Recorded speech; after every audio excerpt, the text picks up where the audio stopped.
aha ni ku ngoro ya Bikira Mariya Kibeho, ahari kubera misa y'umugoroba wa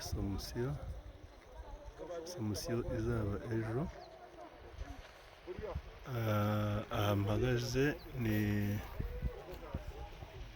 ni kuri groupe scolaire Marie Merci Kibeho, ngiyi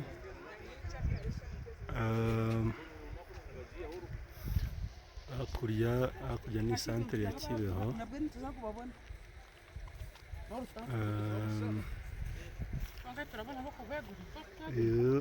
Iyi ni parikingi irimo imodoka z'abanyamahanga baje umunsi mukuru wa Bikira Mariya uzaba ejo ku itariki 15. Urabona ko ari imodoka zavuye muri Kenya, muri Tanzania, muri Uganda, mu bihugu byinshi. Kuri uyu munsi uba witabiriwe cyane. Iyi rero ni parikingi ndende. Aha reka nyegere,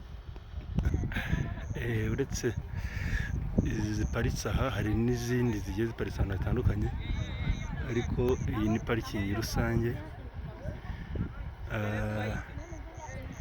iri neza hejuru ya groupe scolaire Marie Merci Kibeho. Yose ni parikingi. Haruguru ni kiliziya, ni paruwasi ya Kibeho ariya.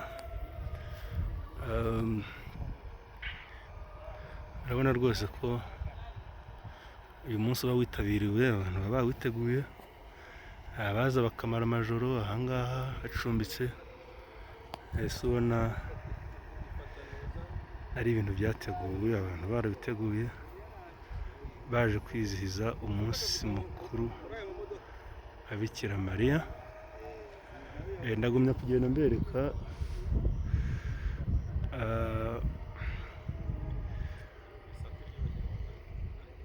kuza kugera neza hafi y'aho misa iri kubera. Misa iza gukurikirwa n'igitaramo bimburira umunsi mukuru w'ejo.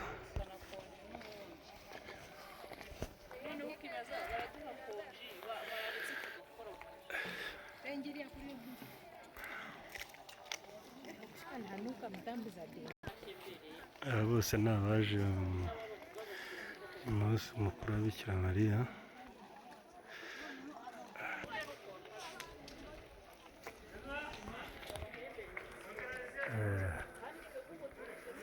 Uyu ni umuhanda uturuka kuri paruwasi ya Kibeho werekeza ku ngoro ya Bikira Mariya epfo.